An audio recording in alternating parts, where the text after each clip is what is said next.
But we did have one idea. Hey, Hugh, you want to play Wolverine one more time? Yeah, sure, Ryan.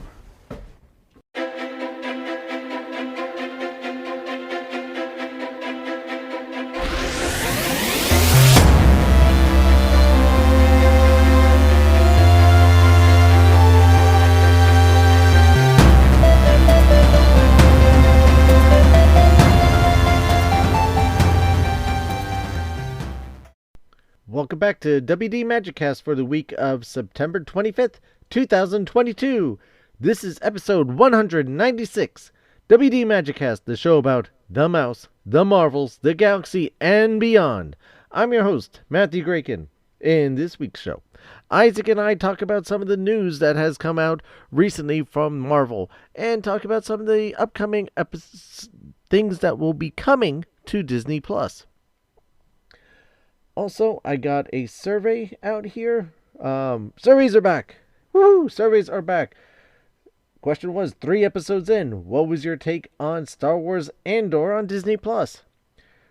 The answers being, or options being, amazing, getting there, could be better, given up already.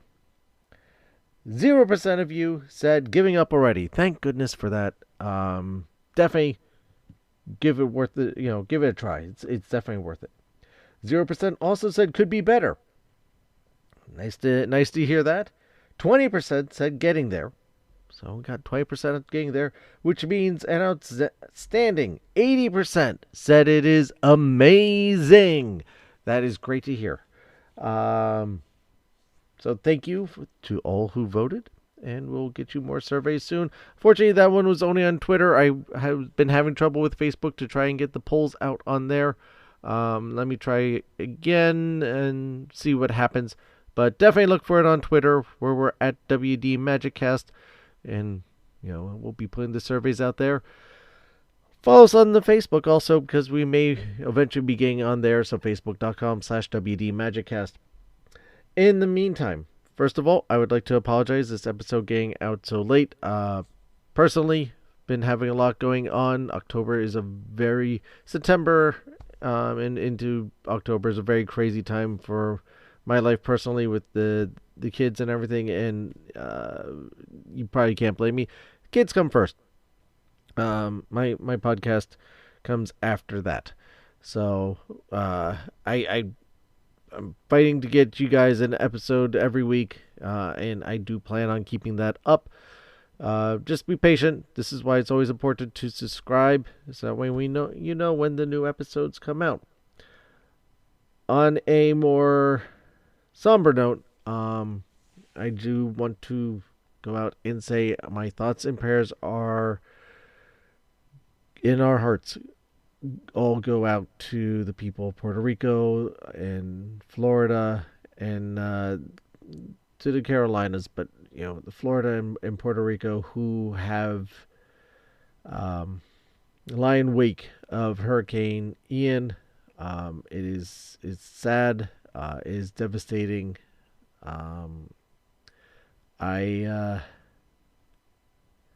Unfortunately, the best I can do for you right now is pray. But if you, the listeners, also can do, if you could donate or help out in any sort of way, please. Some people have nothing now, and they have to start again their lives from nothing. They lost their house, they lost everything, all their possessions. It's sad. It is sad, and they're in our thoughts and prayers. But if this little podcast of ours, can just help you escape and smile for a little bit, then we've done our part. And on that note, we'll be back after these messages from our friends and sponsors. Well, hello there. I hope you're enjoying this week's episode of the Disney Marvels podcast. If you have a little bit of free time and you'd like to check out something a little bit different, I encourage you to listen to the chat Disney podcast. My name is Mercedes and I am one half of the Chat Disney podcast. Myself and my friend Tash are both based in the UK and we give a female British view on all things Disney, from parks, movies and even more. Check out the Chat Disney podcast at chatdisney.co.uk. And now, on with the show.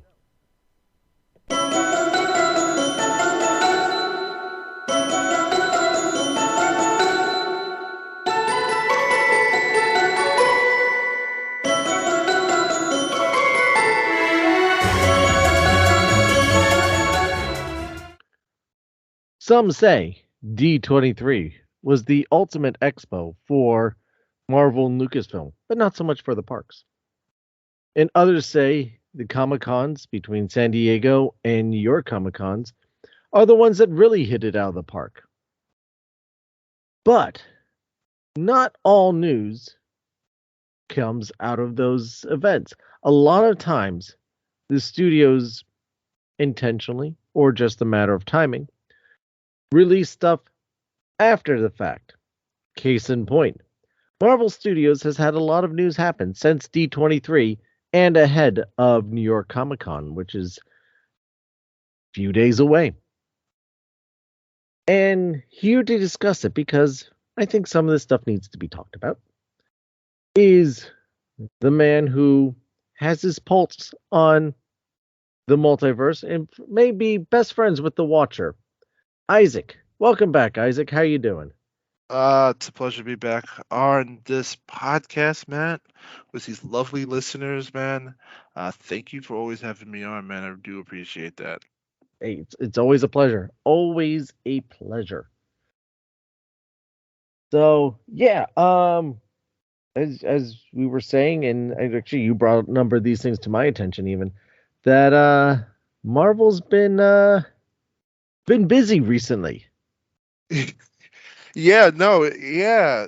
Marvel kind of, so, for the people out there, granted this may be coming out a little late, but for the people out there, so it's no secret that a couple of days ago, Mr. Ryan Reynolds himself gave a special update to what's happening with Deadpool in his YouTube channel. And of course, the biggest news that came from that broke is that no other than Mr. Hugh Jackman himself, who has played Wolverine, is coming back to reprise his role in the Marvel Cinematic Universe.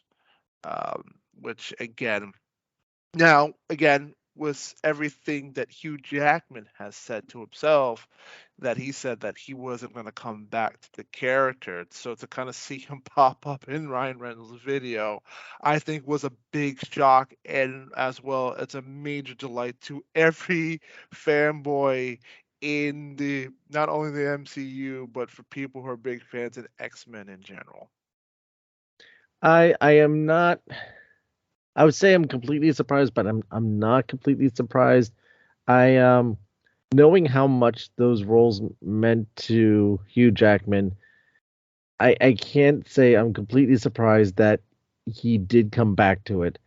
Even though he was done, he was never going to do the character again. Logan was the final thing, but you also have to take in consideration this is not the company he was dealing with before. Everything else was through 20th Century Fox, 21st Century Fox. And that production house, it wasn't directly related through Marvel. This is directly related through Marvel. Ryan Reynolds, I'm sure, personally asked him to come back. I'm sure some other people may have gotten involved in that discussion. And I can't say I'm fully surprised. And considering that they've worked together before with these respective characters, albeit in a less than stellar movie, but they've worked together before, so it's they have a camaraderie, they have a working relationship. I don't know what their relationship outside of the theaters are, but they have that working relationship, and I think if it wasn't a solid enough script or concept, I don't think he would have gotten involved. You know, of course, one would want to believe that. Hopefully, the script's going to be good. Anything that Ryan Reynolds, I think, has done up to this point has been pretty stellar. I haven't Um, seen Free Guy yet. no, well, yeah, I haven't seen Free Guy either. I'll admit that too. So I would say everything that he's done has been stellar, though. But I will say that one thing that Ryan Reynolds has been a pretty impressive master right now, and that's marketing.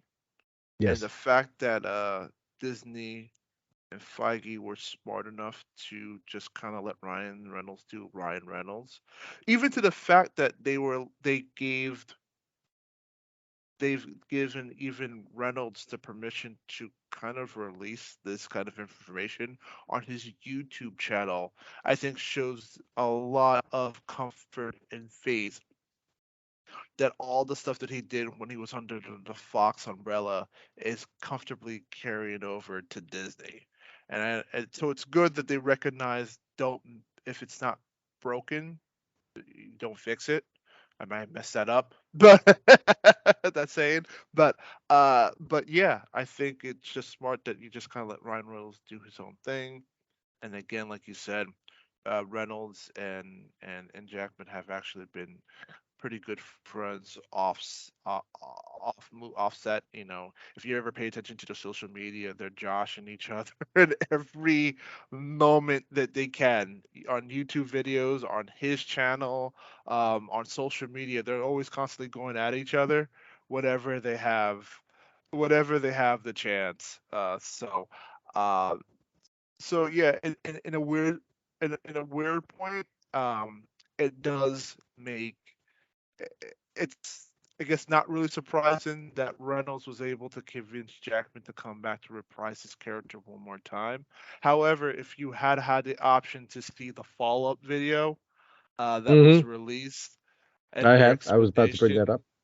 yeah. So, it does explain a lot about the differences between Logan being in a completely different universe, and then it goes into a lot of impressive, detailed information about the details of what's going to be in Deadpool 3, I'm quite which is surprised they very were so entertaining. open about all that. Oh yeah, no, I think it was very detailed, very very skilled. They dropped everything within a couple of minutes, man. I might have to Yeah, go I see the mean, movie. they It's just put it all incredible. right out there. Yeah. So, the yeah. So with that was now bringing it back another character too. I mean, what does this? So to kind of even touch upon where are we at with the Marvel with mutants moving forward now? Because now this is kind of like, granted, Deadpool is now coming back into the fold, which is great. And it seems like what version do you think we're gonna get with this iteration of Wolverine? Because you have to think it it it may not be the one under Bryan Singer that he's been playing for the longest period of time. It, it's hard. I don't want to speculate too much onto that. I really don't know which version of Wolverine Logan that we're going to be getting. One thing that they brought up, which is a very good point, Logan takes place in the relatively far future. So in fact, oh, he's dead. Well, yes, but no. It's like Black Widow's dead, but we still got a movie about her. So that one thing happens. It's not necessarily happening in our realm of time. Things are timey wimey, wibbly wobbly, kind of all over the place. And to jump in, since this is also the multiverse, this could be in a completely different multiverse altogether. So, This is the we have phase to, of the multiverse, yes. yeah. So does Doctor Strange kind of open up a portal and pull these two through? I mean, I know nothing. That's we don't know. But as I think we've discussed in the past, they've been dropping lots of subtle hints about mutants coming into the MCU. Yeah. Even just at the end of Ms. Marvel, The kind of not saying anything but giving enough inference in certain statements to imply there is something else other than superhuman characters who've been created by a super serum, or a radiation, or something, some outside of body, uh, you know, catalyst. So this is a complete surprise. Also, Kevin Feige, since day one of the Fox acquisition, has been on record about saying how much he likes the Deadpool films. So the fact that he's giving Ryan Reynolds pretty much carte blanche to just keep going at it, like you said, if it's not broke, don't fix it. To Feige, the Deadpool franchise is not broke. You know, it serves its purpose. It's got its following, and it's done in a very caring and loving way. Is kind of a weird way to describe it, but I I would say think accurate. a little crass, but yeah, I guess you said you could throw in love in there. Care and love in that. But Care and love from but crass. Care and but love from, no, because Ryan Reynolds, it is a passion project for him. This yes. is something that he championed for him, yeah, from the beginning. Well, you have to also remember too, the only way that Deadpool ever existed is because somehow remember there was a video concept of the fight scene where it's just Deadpool kind of chilling on the New York Parkway, and he drops into these bunch of gangsters and starts fighting each other. It was a 3D concept that apparently got leaked, quotation marks, onto YouTube, which actually got the campaign started to get this film going. So, Hmm. um, because that's the latest craze. If you want to ever get something pitched, just leak it onto the internet and see how people will react to it. Which basically got the attention to Fox to kind of actually pull the trigger on it. And since then, it's been one of Fox's well consistent money makers in terms of X-Men properties that they had, and now it's properly a part of the DC. Whoa, MCU. Whoa, what is Watch that? your mouth, young sir. But What kind yes. of backdoor shenanigans are you trying to imply here? Oh no, Um, it's so dark. It's but yeah, and also too, they also the Fox contract, the X-Men contract does go on to 2025. So it's not like they didn't have Hugh Jackman under contract, well, or the older contract anyway, that they could which just kind of would, play with. depending on wording, generally would become property of the new owners. Correct. But so it seems like maybe Disney was able to kind of use that to their advantage, to be able to sneak him in for at least one more film until that contract kind of breaks apart, and I feel like they'll kind of go back and to reset the X-Men franchise anew. But I know I think it's fun news for everybody involved. I think again it's also starting to make sense with all these other things too. The fact that you're bringing back a lot of these old actors that played all these superhero people. You know, we saw this. We saw this in Multiverse of Madness, bringing back Patrick Stewart as Professor X, and then a couple of months before that, Spider-Man, bringing back Tobey Maguire and Andrew Garfield. So, yeah, I think it's really gearing up to what we're gonna have in terms of Secret Wars, which is bringing back all these actors. Uh, Now we just need to bring back Wesley Snipes back with Blade, and I think we'll be pretty much good. Well, I mean, there was talk about that, but the other thing I want to bring up about Deadpool is that uh, you know, a lot of people are, the Mickey Mouse Corporation will never let an R-rated movie be made. They never do such things. Uh, No, this is going to be the same Deadpool that everyone's familiar with. Again, Ryan Reynolds is helming it, the same guy who helmed the other two movies. They have used Deadpool in promotional stuff for other products. It was the one was the one thing where he had Korg and Deadpool talking to each other. They were promoting, what was it? Which movie was it? Free Mm. Guy. Oh yeah, It was Free yep. Guy. So this is not. This isn't going to be most likely watered down. Although Um, you have to remember, I think there wasn't a lot of cursing in those advertisements, but there was a little bit of an edge to it.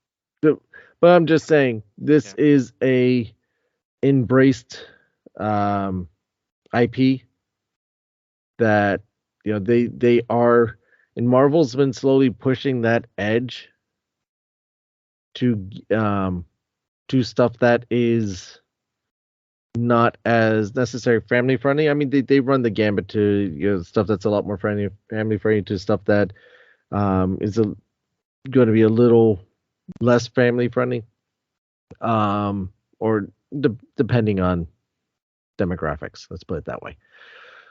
So I don't think we have anything to fear. I don't think it's going to be, you know, people like to stereotype Disney controlled properties that, oh, it's going to be this and it's going to be that and they're going to do this to it, they're going to do that to it. Disney is very hands off when it comes to some of these things, like the Marvel stuff. Like you said, it's not broke. It's making money for them. Why should they get any more involved than they need to be? So I think it's going to be in a good place. It's going to be the type of Deadpool movie that you'd be expecting, and yeah, uh, it should be interesting to see. I'm looking forward to it. I've seen the other two. I'm looking forward to the third one, which is going to come at some point. And the fact that Wolverine's going to be in it is even better. We have just under 2 years now to wait for that. September 6th, 2024 is the anticipated release date, or the um, bookmarked release date. These things can change with time and whatnot, as production things can happen during production. Uh, Schedulings get switched around. Like Ant-Man Quantumania was supposed to come out in June, and The Marvels is supposed to come out in February, and that got switched up. Now we're getting Ant-Man Quantumania at the beginning of the year, and the Marvels in June, in the middle of the year, because things happen, things change, like directors leaving, Yeah. Yeah. and that's what we call a segue. Speaking of directors, which is actually a really good segue. So, on top of all this exciting news about Hugh Jackman coming out, there's not so great news right now in terms of the Blade film. So, from where I got my information, I basically got my information from Deadline, that uh, unfortunately, with the Blade movie, they basically end up losing their director, Mr. Bassam Tariq, which I hope I'm pronouncing that correct. Basically, has stepped down from the film, be parting ways with Marvel Studios, as confirmed by Deadline, and Um, which is what I let got. me correct you on that. Hmm? He hasn't parted way with Marvel Studios. He has stepped Parting down as ways as the director. director of the He's still film. involved with the film as executive producer. Yeah, but again, either way, the fact that he's no longer the director is a little bit concerning to the fact for a film that was supposed to start shooting basically next month. So that the Yeah, fact they don't timing's not have so good on him, that. so the time is not so good on that. Other things that we're starting to learn, and I'm going to paraphrase a lot from the article. Actually, from another article that I got, to the point where we're starting to learn little details about the fact that that the script only has 90 pages done, which is like an equivalent of 1 minute of film time, which is not so Well, great. A little bit I at the moment. one That's page equals 1 minute, so that they're yeah, saying they're projecting that. I read some of the stuff that where this came from the yeah. um person on the reporter, for lack of better terms, that put that out there. So, claiming that he has heard from a source that the script is approximately 90 pages, which would equivalent to 90 minutes of film with two lackluster action Action scenes, sequence. and that Yep. is it. That being said, let me rebuttal it this way. Even if that is true, he also goes in that, they brought in the guy Yeah. from Moon Knight for rewrites to help save this sinking ship. Um, Rewrites in films is typical. It happens in every movie. It happens before the movie's shot, Hmm. during the movie shooting, and after the movie is shot, which is when you have reshoots. The fact that he's saying that there's two very lackluster action scenes is hyperbole because And again, this is you just haven't filmed kind them. of rumor at the moment. This is Right. just all he see Shay right now. We It's none of us know. very much like it's hyperbole. That's really what it is. It's one person coming out saying, putting out stuff. Does this guy have a track record of sometimes getting some things right? Yes, he also has a track record of getting stuff wrong, saying that She-Hulk is going to be a disaster and it's horrible. Phase 4 is trash and crashing and burning. We're pretty much finished with Phase 4, and Marvel Studios is still doing fine. I you know can't say that everything has been a sparkling, shining beacon of their product and their work, but at the that every not every movie is going to be super and wonderful. There's been things in Phase 3 that weren't always great either. So, Of course, yeah. um, that's I think it's just people trying to make noise. And I think, and I will sit down and agree. Yeah, I think this is just kind of how the news junket kind of works. You try to get some information, you try to stir up the pot a little bit, if for will, whatever information that you can sit down and get. Again, we're going only based on the information that has been given to us so far. Um, and then there was another report that Mahershala Ali was starting to be frustrated within the process and stuff like that right now in terms of things getting started, um, uh, But there's nothing in of the movement. So Yeah, but there's it's kind of funny because there's all this stuff that's being said, and there's nothing, no actual quotes, no actual public, like which nothing is to kind of typical, yeah, which is really kind of typical in these things right now in terms of yeah. information, though.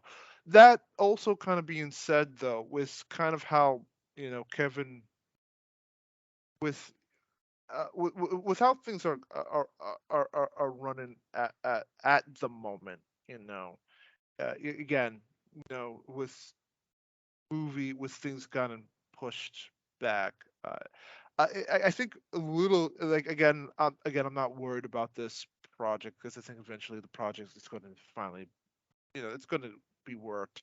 I do feel like the project may end up being kicked back whatever phase that originally was supposed to come out. I think what either was going to be phase 4, I believe it would have to be phase 4 It because was I phase think, 4 because it's yeah, it's slated for a another year no, from now, November another, November yeah, 3rd, 2023. yeah.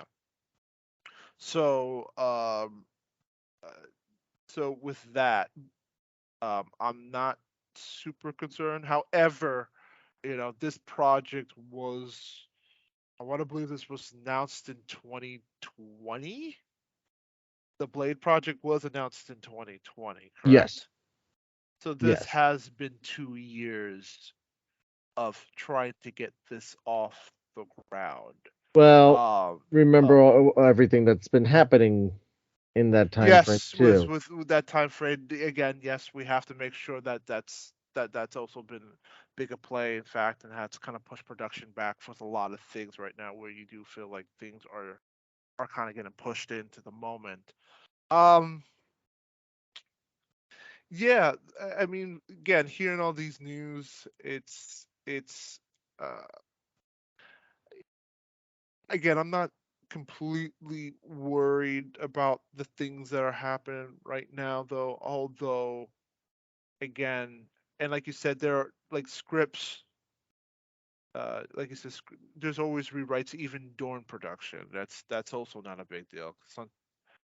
But again, going based on this information that's given to us, uh, the feel that we're this, it maybe in terms of an actor, maybe they don't people are not feeling comfortable about what the script is producing right now, in terms of how it's supposed to feel, in terms of representing the comic books, in terms of representing a cool action feel that, say, maybe people have gotten in terms of the feels of the Wesley Snipes films back in the day. So um yeah, if- it, it is a little concerning when you hear a director leave a film. Again, after 2 years of kind of planning this, and all of a sudden to kind of bail out, knowing the production's going to start in November, it's just usually feels like it's a telltale of not good things happening on set.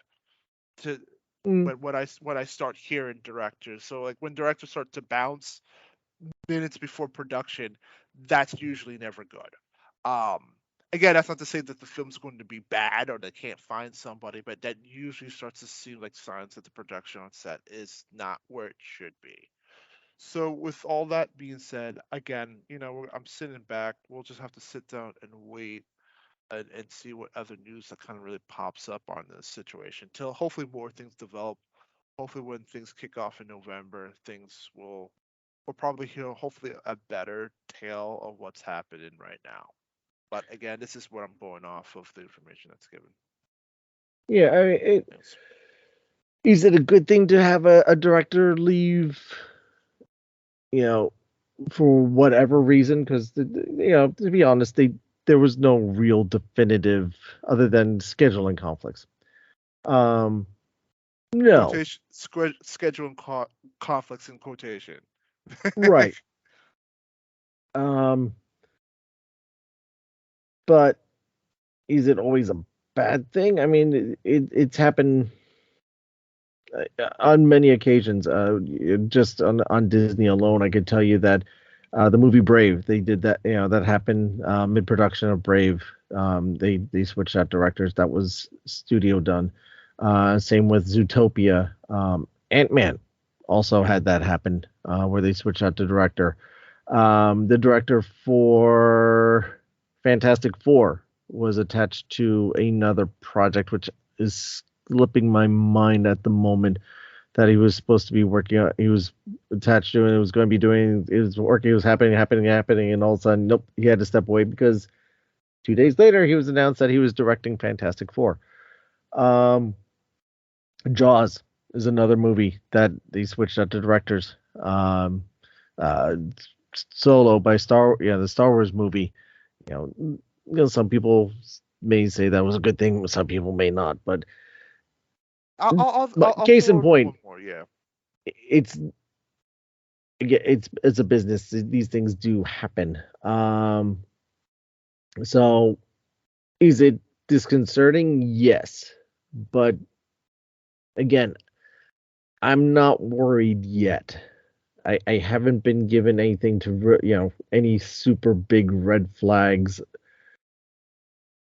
definitive or with actual proof um, that the project's in that much trouble. I mean, think about Black Panther: Wakanda Forever. Your lead actor died right before they were about to bring this thing into production. Um, No, I'll let you finish on that before I throw my point on that. yeah. So unfortunate things do happen sometimes with movies, and it messes things up, and you have to redo things and switch things around. But eventually, can these movies get done? Yes. Now, do we know what Black Panther is? We're assuming that it's going to be a good movie. Do we know it's going to be a good movie? We haven't seen it yet, so that's yet to be seen. But again, I don't have anything concrete to go off of other than this. It's one guy saying this. Yes. That's Yes. everyone's going jumping on. It's one guy. Um, this is he said the same thing. She-Hulk is a sinking ship, and it's going to be the biggest disaster that Marvel's put out. I've watched over half the series now, and I've enjoyed the whole thing. Is it the best thing out there? No, but it's a series. It's a sitcom series basically, and for what it is good. It is enjoyable. That's the purpose of it. I'm not dreading going to watch the next episode. I look forward to each episode. So to me, that's not a disaster. No, and no one's saying that is a disaster. But just back up with and I totally understand. Like these conflicts happen in Hollywood all the time. Oh yeah. Is situations like that. The only thing that we'll have to back up with with Wakanda Forever the situation is that unfortunately Chadwick Boseman, God rest his soul, the person that came in basically as was revealed, learned about his illness was cancer to let him do that. So within 2020 at least they had that wherewithal to know that maybe things would have changed within that 2-year span period. So I think they had enough time to make those changes and pull.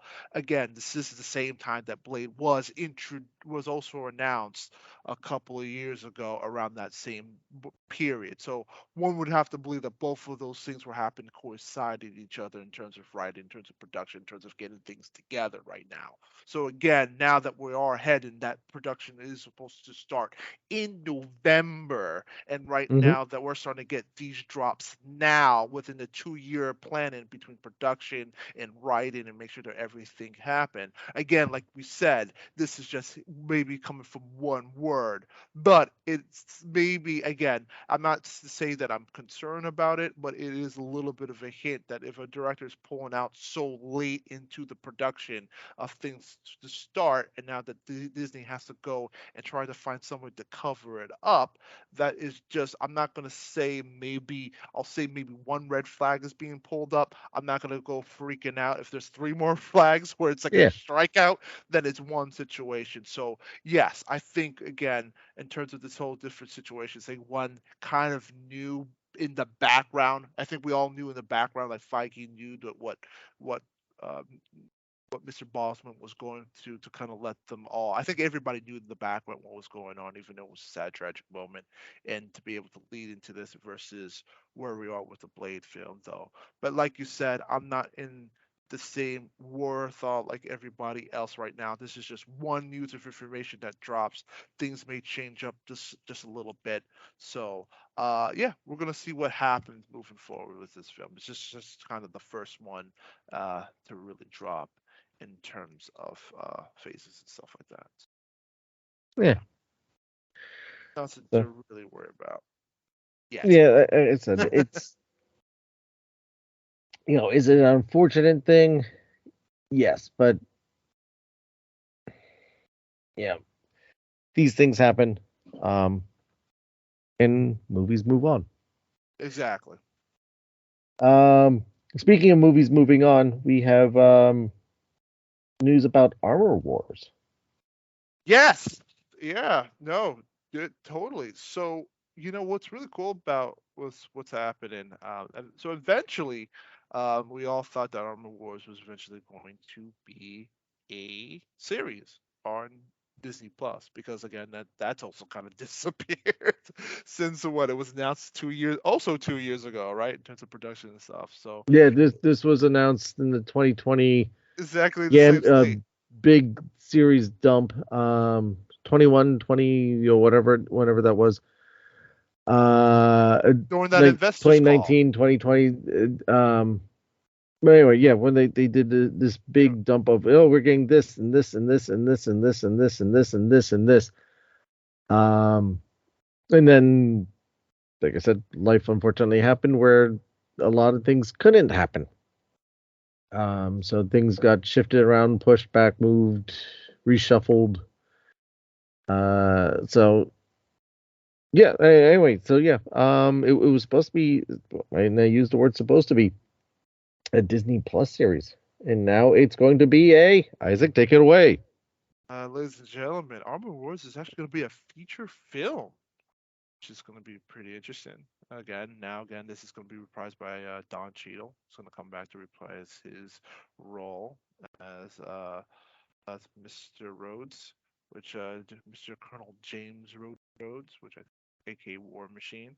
Yeah, to kind of head into that project. So I think that's really cool, and I think they're bringing Yasar Lester, who was at the original head writer for the series, is still going to remain as one of the scribes for this film. So yeah, other than that, like you said, and just like you said, a lot. This was announced years back. I think originally, again, they were supposed to this project was supposed to come out in 2023. Now it was everything kind of reshifted. I still think it may be kind of. It seems like it may be pushed into maybe their phase 6 slate. One would have Yeah, to Phase believe. 4 is pretty solidified, Yes. and I don't see them, if I they're don't know only where supposed to start production next year, and have being that. So it definitely would have to be in 2024 right. release. So, um, yeah. So other than that, we're gonna Cheetah will be returning his, will be reprising his role in the series Secret Invasion alongside Samuel Jackson as he comes back as Nick Fury. So yeah, other than that, what do you what I mean again? What are your thoughts now that this is going to be turned into a full-fledged film over a series? Um, and don't get me wrong on this. Hmm. In some ways, I'm disappointed Oh no, yeah, no, because, and quite simple, I've enjoyed this series so much because you get so much more from them. Disney Plus series. Yeah, the Disney Plus series, that you get so much more because you're getting, instead of a 2 hour movie, give or take, Doctor Strange being a lot shorter, that was a hour and a half movie practically. Uh, and then you get Endgame, that was 2.5 hours, 2 hours and 40 minutes. But you you get so much more. Like, She-Hulk, we're getting 9 half-hour episodes, so it's about 6 hours of film, or 6 hours of storytelling. Same thing with Hawkeye and WandaVision and Loki. So I have said before, I love the character of War Machine. I love Don Cheadle. The two of them, brilliant. So I was looking forward to getting approximately 6 hours worth of War Machine, and now I'm going to get half that, or a third of that. So that's where I'm disappointed. On the other hand, I get to see War Machine again on the big screen, kicking butt and just being awesome, and get it all in one foul swoop. I think it is great that he is now getting his own movie. So I think that is a great honor and a fantastic move. Like I said, purely selfish. It's selfish reasons that I want more. Um, but I think we were going to get quality either way. Um, I'm guessing that it's just a matter of condensing down the story. That they feel that the story will play out better in a large screen, shorter time frame format versus a smaller screen, longer time frame format. If that makes sense. No, I get where you're coming from. Yeah, in terms of formats and stuff like that. Yeah, no. Like I said, I think it's I feel your sentiment too. I think the Disney Plus has done a little bit more better job in letting because again, um, with Disney Plus, with television, you do have the opportunity to kind of flesh out the characters a little bit more better, especially like a character like Don Cheadle's character, like with Rhodes, who kind of, let's be honest, has always kind of been the background of a lot of Mm-hmm. films. He's kind of be the B-list player and things. To kind of be able to spend a little bit more extra time with Don Cheadle, who is once again a fantastic actor, to be able to kind of spend time with him in a television series setting, to me, I would believe would be far more better because he'll be able. We really get to kind of dive into the characters the same way we've been able to dive with Sam Wilson and Bucky, same way we were able to dive in with Wanda, Maximoff, Vision, and all these other characters that we've seen right now in Disney Plus. We've really had that opportunity. Characters that have been kind of on the side as B players really kind of get their opportunity to shine and step up to be that A-list role in terms of the Marvel Cinematic Universe as established.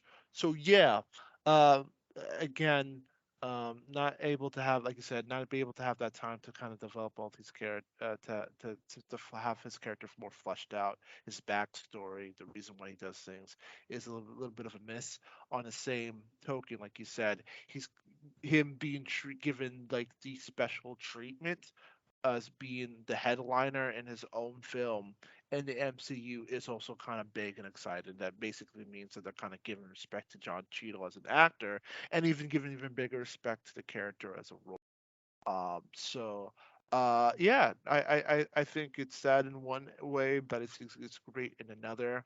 I also think Armor Wars has also been, one of those comic books within the Iron Man series. That's a big play in the Iron Man series in terms of, the story of what happens if if Tony Stark's tech is put in the wrong hands of certain people. So it's going to be very interesting to see how that plays out in the bigger scheme heading into those two big Avenger movies. So in terms of who's pretty much the menace um, for this, because I think another reason too, I think they're gonna go the movie route is maybe because of how what was that organization that was introduced in Miss Marvel was handled? Was it, let's say their first outing wasn't the best. I forgot what it started with a D in the Miss Oh, Marvel series. Was it DEA or something? Some no, I think that's Yeah, real. I think that's real. Oh yeah, I man. remember who you're talking about. Yeah, I could easily see them being the ones that somehow end up with the Stark Tech and start mishandling it because they are a bunch of buffoons. Yeah. And I think it would play out well. Um, hmm, that's interesting. I mean, Armor Wars is a follow up to Secret Invasion, so somehow the Kree are going to sorry, the Scrolls are right Yeah. Yes. are going to play into this. Um, And before you continue, it was the DODC DODC, thank you. or Doc, Doc or whatever. Dodoc. Yeah, do that. The, Whatever. the, Yeah. Yeah. The Department of Damage Control. Yeah. In that series. Yeah. Again. But but continue. I apologize for that.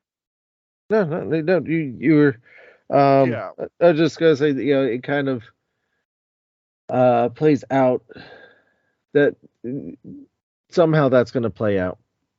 Now we know Gio's character um, of Rhodes is going to be in Secret Invasion because we've seen him in some form or fashion. We can't speculate that it is him. We can't speculate it's not because who we see may not be who we think they are.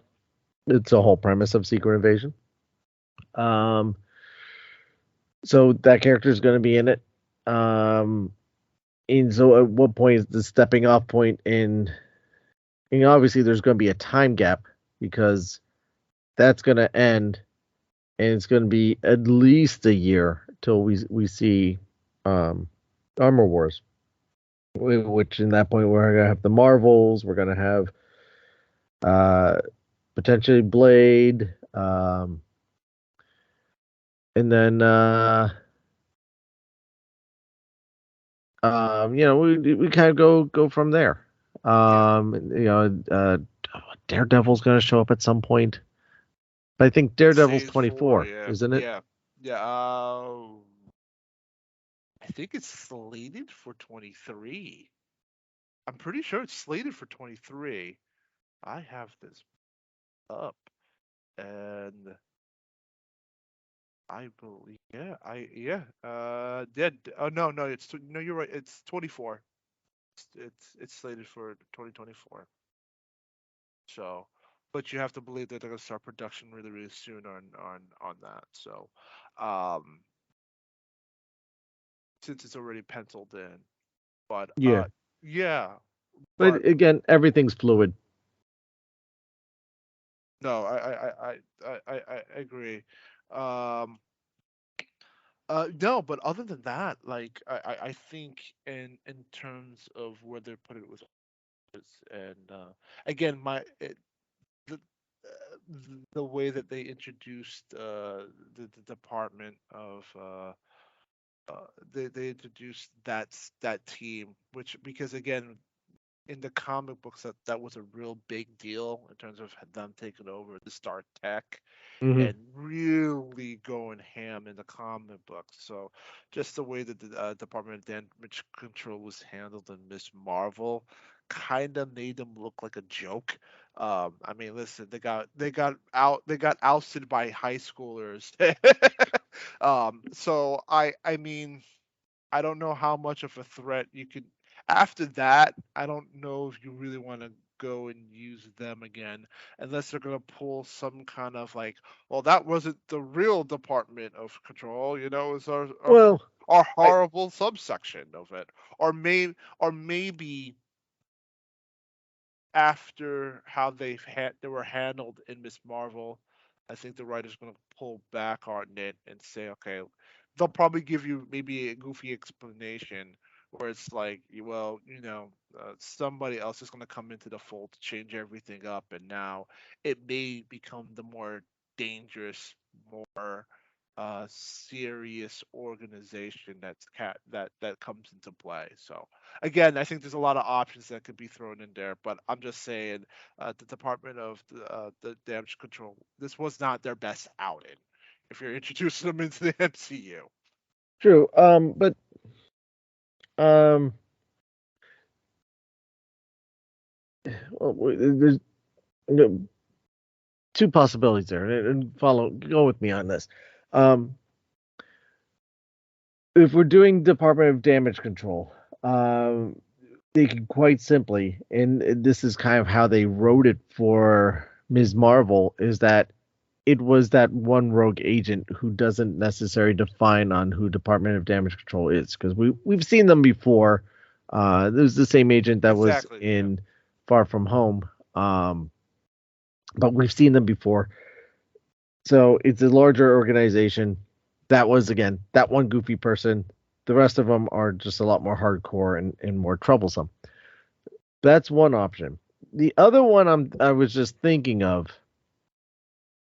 and I don't think we got a definitive closure on this organization. If we go back to WandaVision, that was Sword, and they were messing around with a lot of things that they shouldn't Oh, be. that is very true. So you have two possibilities there. I'm going with option C here. Option 3, the one that most people wouldn't see coming, but I think will give the best explanation, and that's the tracksuit suit mafia is actually the ones really behind it, and they're the ones that are gonna get their hands on Stark Tech and really cause problems because they really goof up whenever they get something over their heads. Oh God, no. Oh, ew. But you actually, you actually do bring in a very interesting part that that I didn't really think about. Yeah, the fact that Sword is, like you said, Sword, it was introduced after the events of Shield. You would think the people at Sword would want to get a hold of Star Tech, and then at that same token, because again, it seems like it's a battle of again was the damage was damage control, and Sword is nothing but an offshoot of the remnants of Shield. So you Hmm. would think that people that used to run Shield are these splinter groups that clearly understand Stark's technology, would want to get their hands on it. And then I feel like there's some other players too. Do you think that could come into? That's actually a very interesting question. What do you think the other players could come into? Do you think the Hand would want to get involved into that? Maybe that's a weird introduction. Maybe the Hand would get involved in some tech. Although I know they're more into mystical stuff like that. They're more like Yeah, they're they're more more on of the a weird mystic cult, end. more of a weirder cult. Another thing too that maybe that I could kind of maybe weirdly see, who was Shang-Chi. We remember the at the end of Shang-Chi where her sister kind of takes over the basically takes over his father's former organization. Yeah. One would have to believe um, has plenty of resources across the globe if they want to be able to establish some type of dominance. So one would maybe have to believe that maybe she gets her hand on some tech too.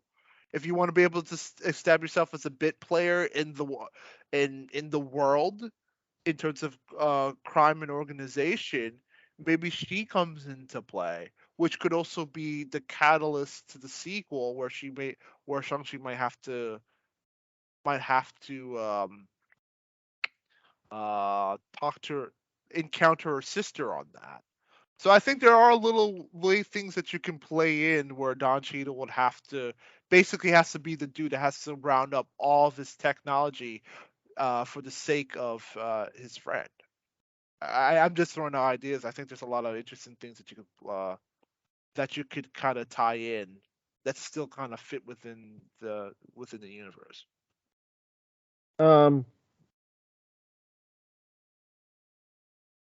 Sorry, I just remembered something. I'm just Yeah. doubling back. Okay, wait. No, I think. Um. The Ten Rings organization. Yeah, the That's Ten Rings, and yeah. I Ten don't see Rings. them. But again, I don't see them as much of a tech person. But I wouldn't be something else. Actually, because far be it, thinking here on the broader strokes, a lot of things that they're doing, they're bringing stuff back from years ago. So like we're getting the leader back finally after 2000 whatever that was. That Oh yeah. not Oh, saying it's the leader because the leader is going to be in Captain America 4, but I think I know where you're going with this. Iron Man 3 brought in AIM, and Also we true. just got a little bit of a touch of AIM there. And what does AIM love to use?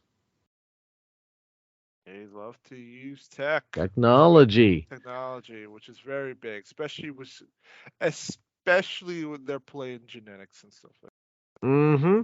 So you kind of got that little bit of a marriage there of you got the stuff going on with the alien stuff. You got the Stark tech being stolen. Um, I- And also another player that we forgot, the Broker, which was oh yes, that's another player that we're forgetting that would want to, that's and still out there. that's still out there in Miss Carter, Sharon Carter, who's running that gambit.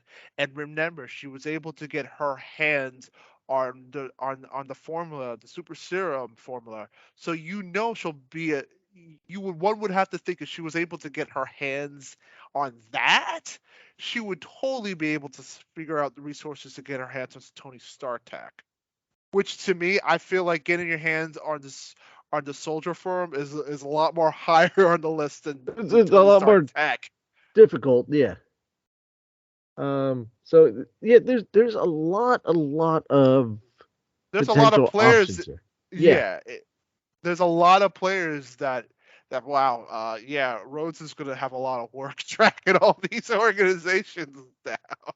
But again, thinking back, a lot of these have come from the Disney Plus series. Exactly. Yes. And Feige said whenever they started announcing that we were going to have these Disney Plus series, that they were going to change the movies and the MCU altogether. That one thing that you see here is going to show up, in a series is going to show up in a movie, and a movie will influence a series, and so forth. And it's just going to be this fantastic marriage.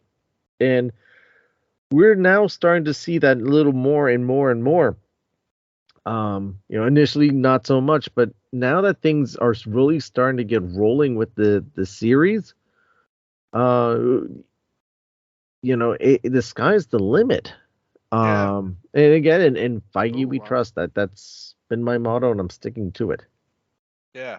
Now I think after now talking about more about Armor Wars, because I'll admit I was even during this podcast that even was announced again, there wasn't a lot of information out there to really get me pumped up or excited about this. But now that we've kind of talked about the different organizations that have now been introduced into the MCU that would want to get a hold of this technology, I think there's a lot that you can sit down and play here, which sadly goes again.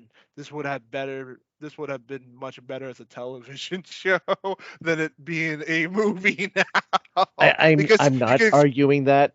you can Um, explore all of those organizations a lot more in deeper depth. But we are getting a film, so I mean, I'm not entirely upset about it. I got my Iron Patriot shirt that I will be wearing probably to the premiere of this movie. Yeah. Yeah, it's there's a lot going on, and it's a constant moving puzzle. Well, sometimes movies fall off the schedule, and sometimes other ones pop up. It's no simple task, but we've gotten so much good stuff so far, and there's a lot of promise. The future looks bright. The future looks bright. And speaking of the future, you sent me this beautiful list of things that we're getting in October this month, uh, of uh, of stuff coming to Disney Plus. Yes. So basically, for everybody, wonderful viewers, basically a lot of things are going to start dropping later this month as well as this week. So basically, I was able to kind of get a wonderful list of stuff that will be happening on Disney Plus, and just to kind of rattle off some names that people may be interested in. One of those is that Dancing with the Stars is actually going to be coming on to Disney Plus. Did you hear about that? Are you a big fan of Dancing with the Stars, Matt?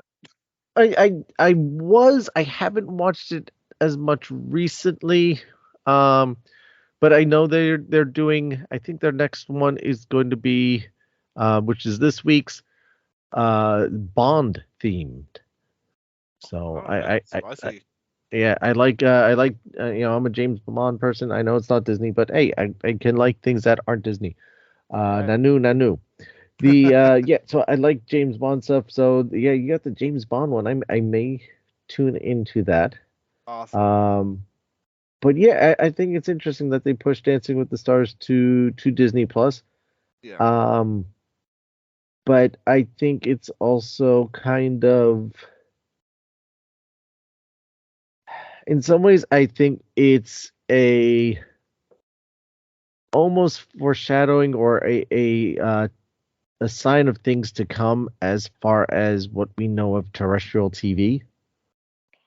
Yep. Hmm. Um, and I think in some ways it's only the beginning of we are going to get more things via streaming service one way or another, and less things to terrestrial TV. And you know, not saying it's going to be next year or even the next 5 years, but terrestrial TV is not going to be the same or much of it at all from what we're used to seeing. I mean, heck, Thursday night football is streaming.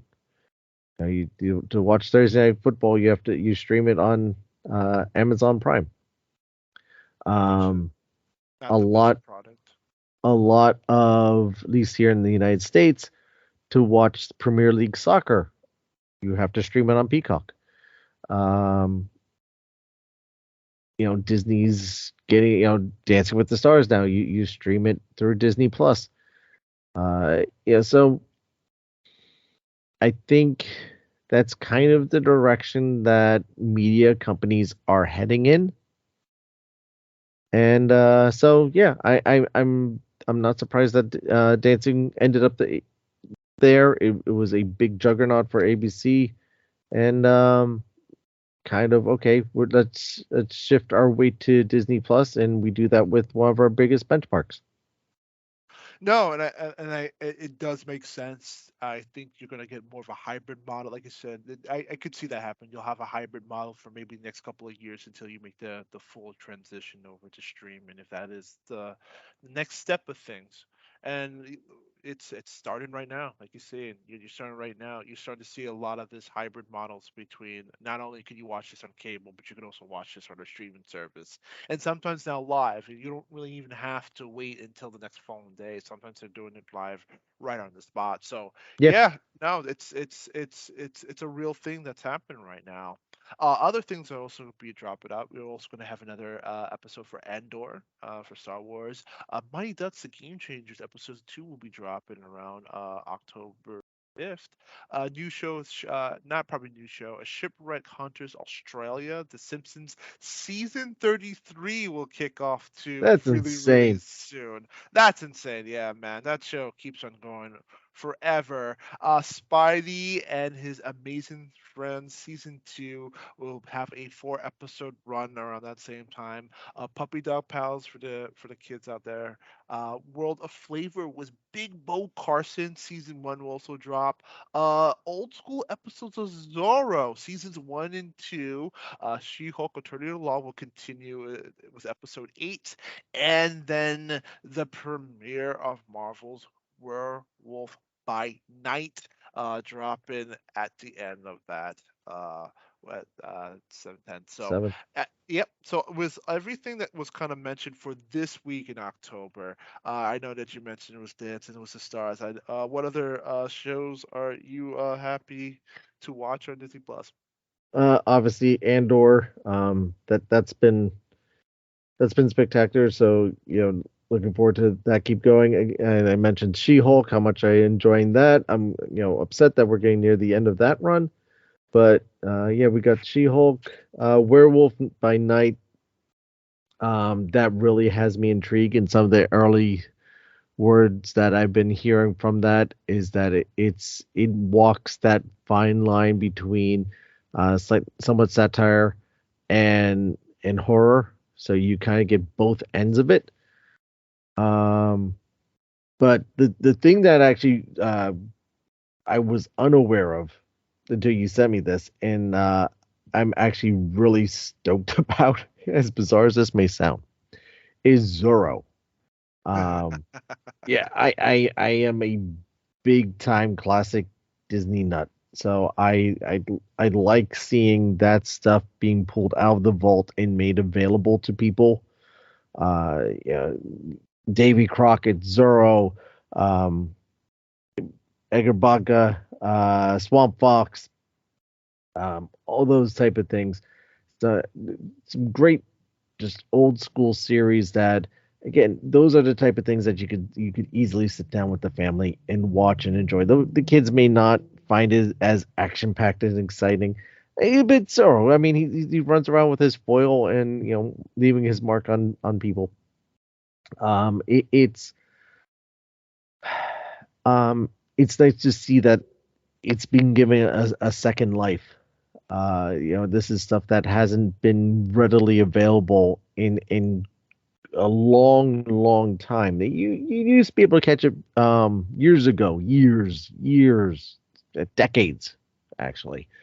On the Disney Channel, Disney Channel used to have a block at night um, uh, that, oh my goodness, and the name is escaping me what they used to call it.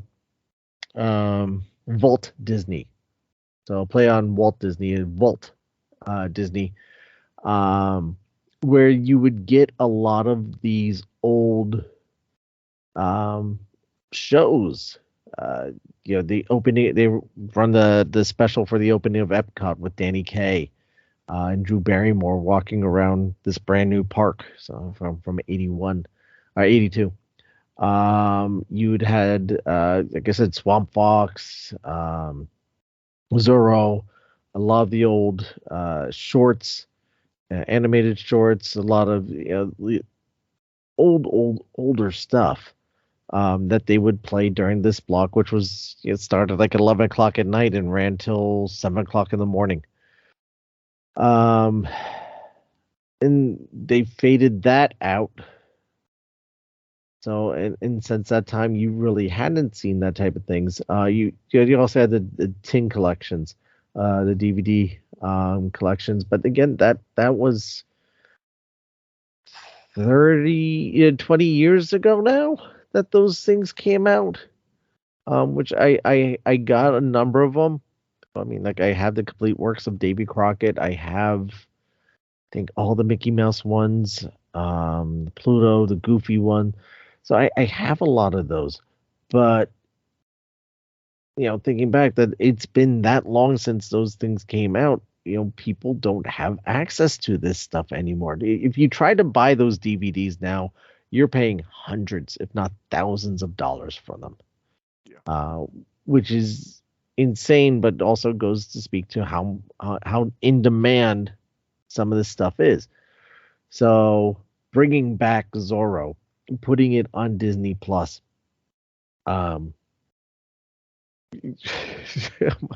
just because I that's how much I speak about it, how key that is, and also continuing the legacy. This is stuff that Walt worked on. This is stuff that Walt had a passion for.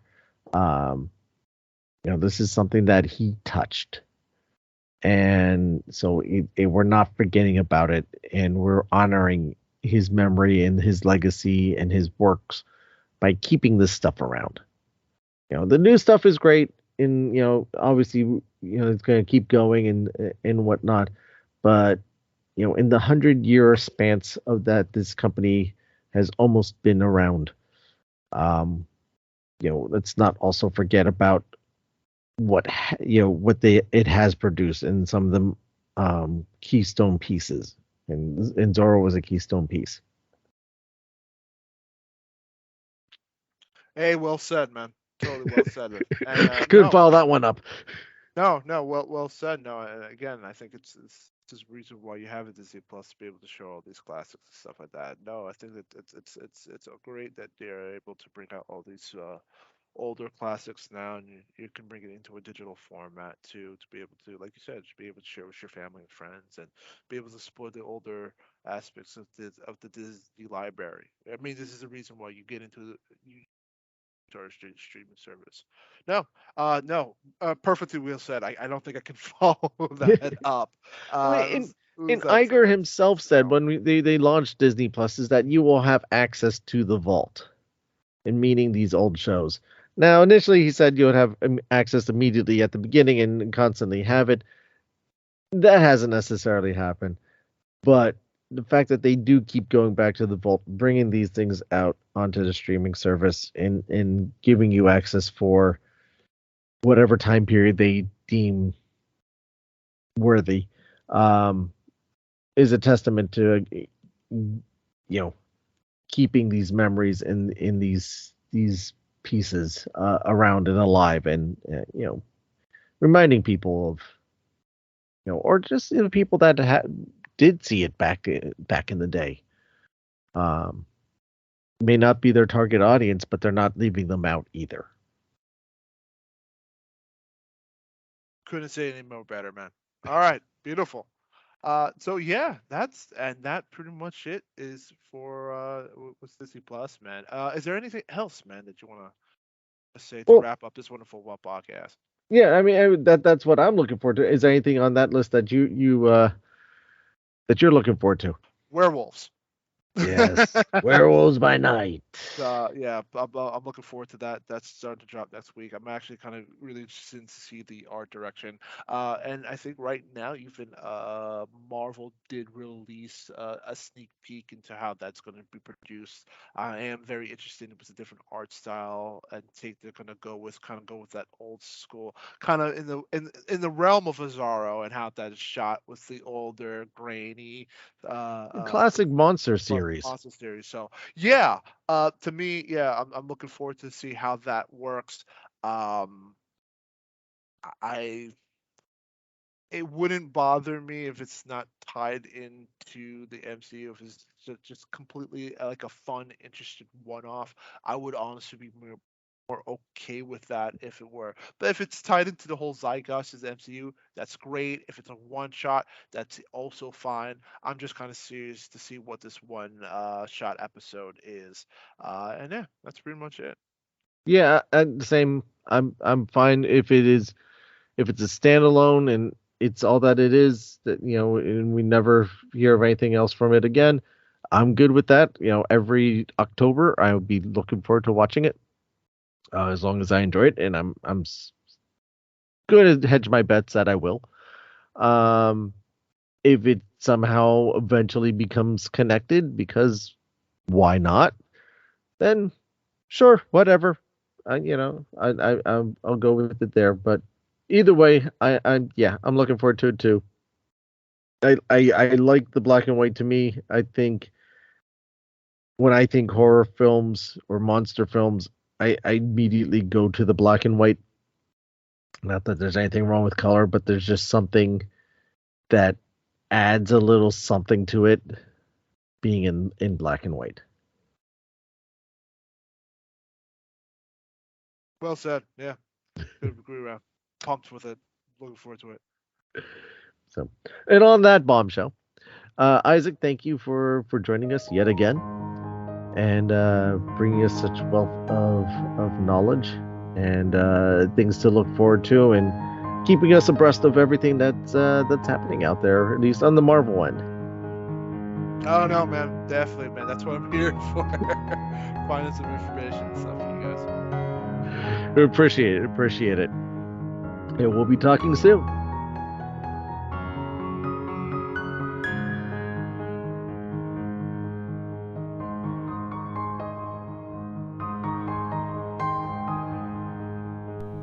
Thank you again to Isaac for joining us this week to discuss the many things going on, particularly on the Marvel side, but including Disney Plus and all that fun stuff. What do you think about some of this stuff coming out, some of the news coming out of Marvel? Deadpool 3, are you looking forward to it? Are you excited about Logan? The things about Blade, are you concerned? Are you okay with? Let us know. Join the conversation. Our Facebook page is facebook.com/WDMagicCast. On Instagram, TikTok, and Twitter, we are at WDMagicCast. You can also subscribe to our YouTube channel, where you can also hear the audio version of the show there, plus some other content that will be popping up from time to time. So always make sure to check back. If you want to be heard on the show, leave us a voice message through the Anchor app or Anchor.fm website, or record your own message and send it to us electronically to the email address, or also any questions or suggestions you may have, to email at wdmagiccast.com. If you have any questions, please send them your way. We'll answer them on the show. Links to all of these are in the show notes. I want to thank you for your time. I know how little time we all have, and the fact that you get to spend, or you do spend, some of your precious, valuable time with us. Really, again, I know I always say this, but it really means a lot. It really means a lot to us. We really appreciate it. Thank you so much. And even though we can't see each other, even though we can't talk directly, we are friends. We do appreciate you, and we are happy you're a part of our family, and we're happy to be part of your family. As always, if I could ask you, please go on to Apple Podcasts, to Spotify, to rate the show. We have all 5-star reviews currently going on. More would be great, because it would just help people find out about the show. Or you can tell people about the show. Share the link out on your social networks. Check out this episode that we talked about. Matthew goes on a weird rant about crazy people trying to create news and saying things about stuff. Whatever. Just share out the links, or go on and leave a rating.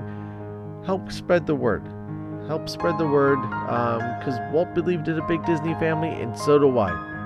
The more people we have involved, the better it is for everybody. Don't forget to subscribe to the show while you're at it. This way you always know when new episodes are posted. And while you're at it, consider becoming a premium subscriber. Really help the show out. You could do this over at anchor.fm/wdmagiccast/support, or find our Patreon page. You can also check out some of the cool merchandise that we have on our merchandise shop, which we got some new stuff coming out soon. Not yet, but soon. Get some fun WD Magic Cast stuff. You can find links to all these also in the show notes, because remember, this show is brought to you by listeners like you. Whatever you're facing out there, whatever darkness seems to have surrounded you and made things seem impossible, don't give up. Look deep within yourself, and you will find the light. It will guide you to where you need to be. Be your own hero. Never give up, never get in, and let the light shine for all to see. Never be afraid to ask for help. Help will always be given to those who need it. Now I'd like to end this show with a quote, of course, from Walt Disney himself. Next to his own most intimate self-concerns, man is most fascinated by creatures of the animal kingdom. They have been close to his interest and his fate from time beyond the ark. And that's from Walt Disney. Thank you again for listening, everyone, and I'll see you next time.